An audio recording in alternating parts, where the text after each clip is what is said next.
आज की इस वीडियो में आज मैं आप लोगों को कक्षा 10वीं के अध्याय 11 के प्रश्नावली 5 को बताने जा रहा हूं। तो चलो स्टार्ट करते हैं प्रश्नावली 5 को। तो प्रश्नावली 5 का पहला प्रश्न क्या है? निम्नलिखित आकृतियों का कौन सा युग्म समरूप नहीं है और क्यों? तो यहाँ पे 3 प्रश्न दिए हुए हैं, जिनमें हर प्रश्न में 2 आकृति आपको देखने को मिलेगा। इन दोनों आकृति को देखकर आपको बताना है कि ये समरूप है या नहीं। यहाँ पे सिर्फ इतना ही पूछा है कि समरूप है या नहीं, तो है क्यों और नहीं तो क्यों, ये बताना है। बहुत आसान प्रश्न है। चलो मैं आपको बताता हूँ, ठीक है। आकृति पहले बनाते जाएंगे। तो पहला प्रश्न के लिए आकृति बना लेते हैं। जैसा वहां पे बना है वैसे ही आकृति हम बनाएंगे। तो कुछ इस प्रकार से आपको आकृति देखने को मिलेगा। ये रहा इस तरह से। यहाँ पे कोण है 120 अंश, यहाँ पे कोण दिया हुआ है 60 अंश। यहाँ पे दिया तो नहीं है, लेकिन आपको पता है ये क्या होगा, 90 अंश होगा। नहीं दिया है लेकिन हम लिख लेते हैं, क्योंकि ये देखने से ही पता चल रहा है कि ये 90 अंश होगा। समझ में आ रहा है? चलो दूसरा देखते हैं। एक चित्र यहाँ पे हो गया, ये ए हो गया चित्र। बी चित्र को देखते हैं। क्योंकि 2 चित्र रहेगा, आपको उन दोनों चित्रों को देखना है और तुलना करना है कि क्या ये दोनों समरूप है कि नहीं। और ये कुछ इस प्रकार से, ये पूरा स्ट्रेट जा रहा है ना, ध्यान देना, ये एकदम सीधा है। यहाँ पे देखने पे पता चल रहा है कि ये 90 अंश है। यहाँ पे 120 अंश है, दिया हुआ है। यहाँ 60 अंश है, दिया हुआ है। लेकिन यहाँ पे ये जो है ना, अगर ध्यान से देखा जाए, अगर इसे पलटते हैं तो ये 90 अंश का ये भी कोण बनाएगा, तो ये 90 अंश होगा। अब यहाँ पे आपको ये बताना है इन दोनों को देखकर कि ये समरूप है या नहीं, ठीक है। तो यहाँ पे मैं कह रहा हूँ कि ये समरूप नहीं है। मैं इसे सिद्ध भी कर सकता हूँ कि ये समरूप नहीं है। चलो अब सिद्ध करते हैं। यहाँ पे देखो 90 अंश और 90 अंश दोनों पास पास में है। यहाँ पे देखो 90 अंश है, यहाँ होना चाहिए था 90 अंश, या फिर यहाँ पे होना चाहिए था 90 अंश। क्या दोनों पास पास में 90 अंश? नहीं, एक के गैप के बाद 90 अंश है। अगर हम ध्यान देते हैं तो देखो 90 2 बार आया है, एक बार 120 और 60। 90 2 बार 120 और 60, ये तो सही है, देखने पे ये सही आ रहा है। लेकिन जो 90 अंश का कोण है, ये देखो दोनों जो है पास में बन रहा है। क्या यहाँ पे पास में बन रहा है? नहीं बन रहा है ना। यहाँ पे 60 अंश आ रहा है, और यहाँ पे भी देखो, अगर यहाँ पे भी 90 अंश होता तो चलो हम इसका आंसर ले सकते थे। तो यहाँ तो 120 आ रहा है, तो गैप हो रहा है ना, एक का गैप। तो यही स्पष्ट कर रहा है यहाँ पे कि ये समरूप नहीं होगा। तो आपको क्या लेना है यहाँ पे, यह आकृति समरूप नहीं है। क्यों नहीं है पता चल गया? नहीं है। क्यों नहीं है पता चल गया आपको? क्यों नहीं है? देखो क्या बताना है आपको आंसर में बताना है कि 90 अंश का जो कोण है, यहाँ पे दोनों पास पास बन रहा है। या आप कह सकते हो, चलो ठीक है 90 अंश को ही ले लेते हैं। 90 अंश का कोण दोनों जो है, ए वाले जो आकृति है उसमें पास पास में, जबकि बी आकृति में 90 अंश का जो कोण है वो एक के गैप के बाद है। इसलिए दोनों आकृति समरूप नहीं हो सकता। ये आपको कारण में लिखना है। फिलहाल यहाँ से कोई प्रश्न नहीं बनेंगे, मतलब नहीं बनेगा बोर्ड में, तो आपको टेंशन लेने की जरूरत नहीं, सिर्फ आप इसे सीखो। दूसरा देख लेते हैं। दूसरा में जो आकृति है वो तिर्यक आकृति है। एक इस तरह से यहाँ पे रेखा गया है, इस रेखा में इस प्रकार से एक आकृति आपको देखने को मिलेगा, जो कुछ इस प्रकार से और कुछ इस प्रकार से ऐसा रहेगा। यहाँ पे बी पॉइंट है, यहाँ पे ए पॉइंट है, और यहाँ पे सी पॉइंट है। इसी तरह से यहाँ पे डी और यहाँ पे ई दिया हुआ है।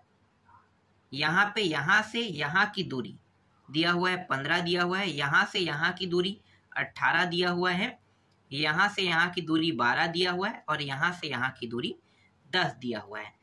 अब यहाँ पे देखो 2 आकृति आपको दिखाई दे रहा है, ठीक है। ये पहली आकृति और दूसरी आकृति। यहाँ पे आप इसे अ और ब आप नहीं लिख सकते, क्योंकि ये दोनों जो है ना एक ही रेखा पर बन रहा है, एक ही प्रतिच्छेदी रेखा पर बन रहा है, इसलिए आप इसे अ और ब नहीं ले सकते। लेकिन यहाँ पे 2 त्रिभुज तो दिखाई दे रहे हैं ना आपको, तो दोनों त्रिभुज को देखकर बताओ कि ये समरूप है कि नहीं।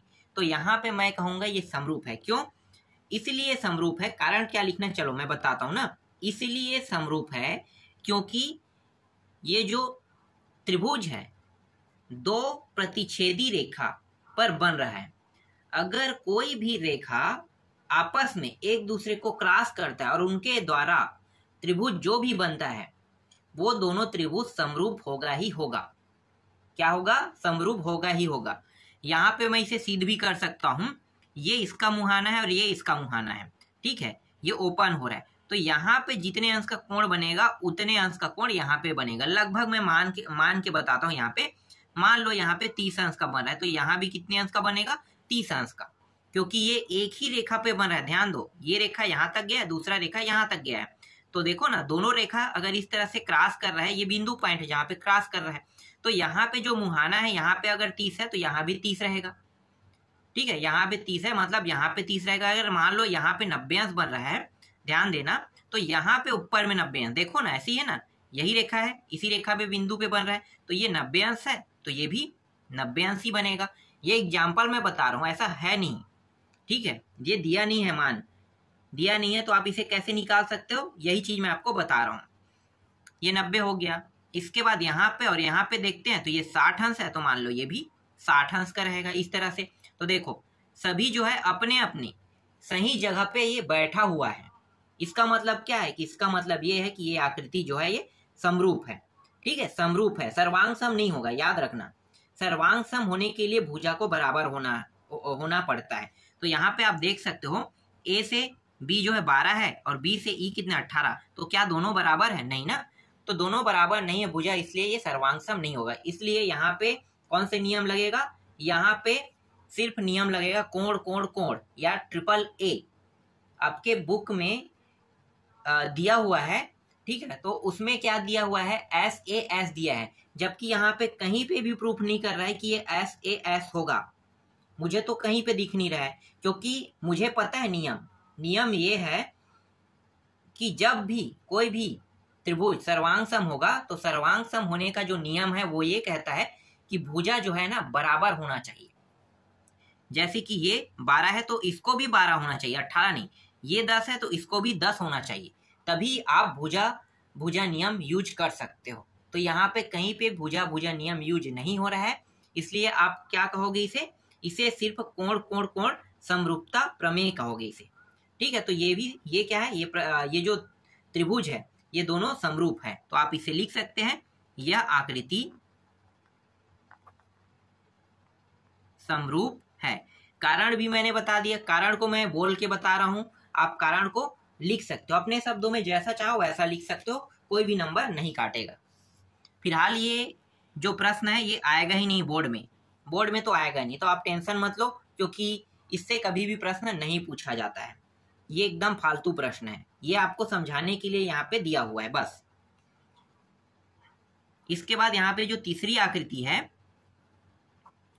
वो कुछ इस प्रकार से दिया हुआ है,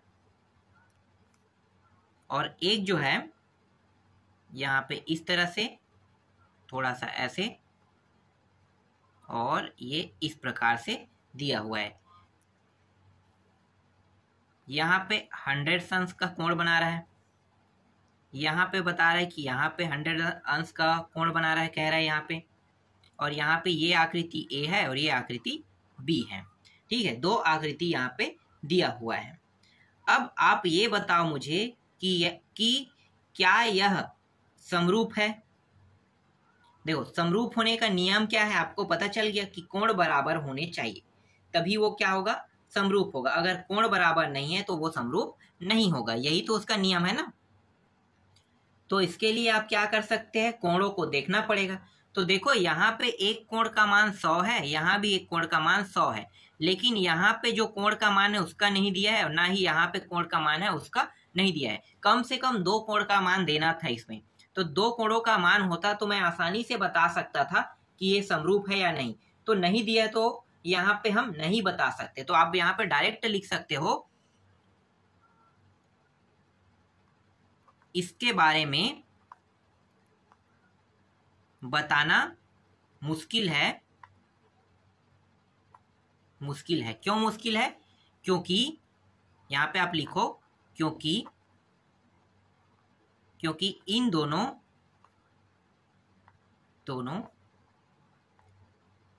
त्रिभुज में सिर्फ एक एक कोण का मान दिया हुआ है।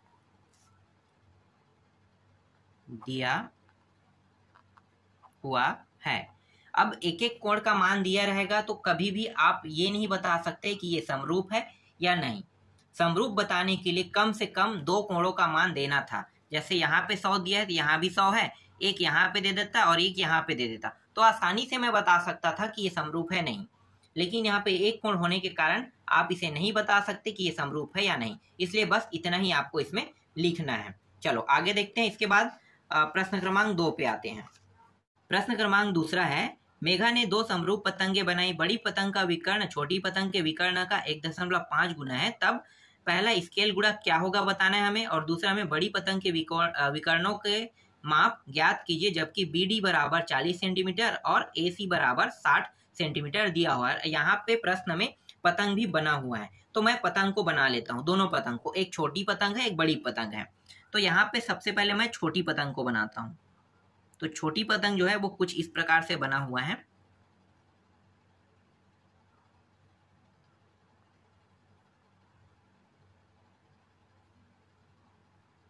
इस तरह से आकृति बना हुआ था। ठीक है, यहाँ पे सभी का नाम रख लेते हैं। ये A दिया हुआ है, यहाँ पे इसका नाम B है, यहाँ पे इसका नाम D है, और इसका नाम दिया हुआ था C दिया हुआ था। अब बड़ी पतंग बनाते हैं। तो बड़ी पतंग है तो थोड़ा सा बड़ा कर लेते हैं इसको।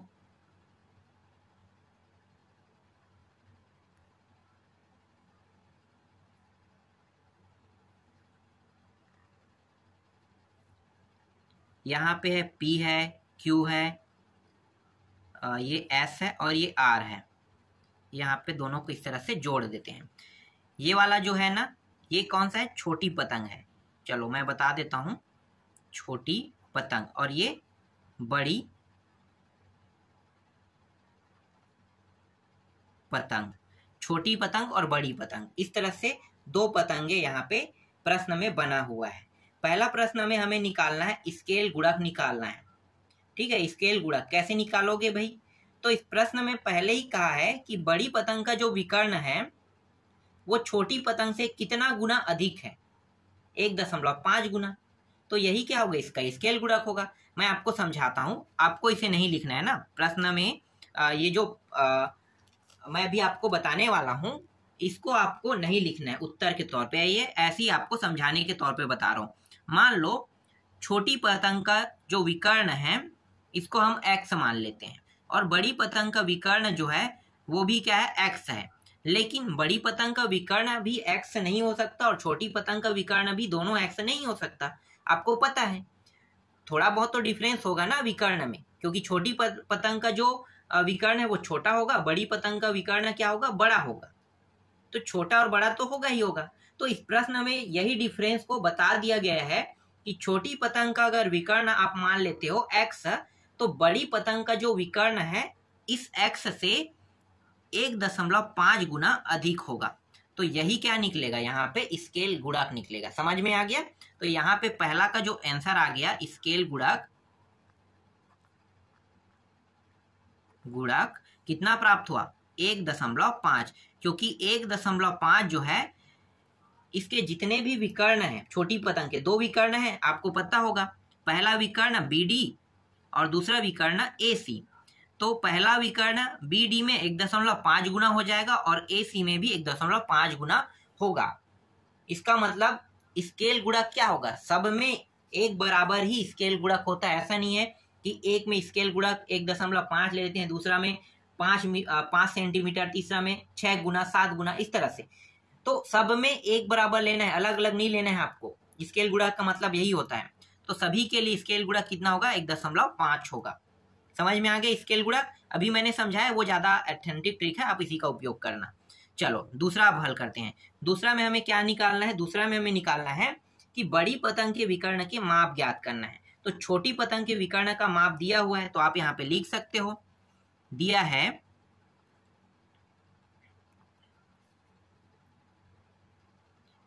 छोटी पतंग के विकर्ण का, छोटी पतंग के विकर्ण, इस तरह से लिख सकते हो। विकर्ण कितना है देखो, छोटी पतंग कहाँ पे है भाई, यहाँ पे देखो बी डी, छोटी पतंग का छोटी विकर्ण भी लिख लो, ज्यादा आसान रहेगा।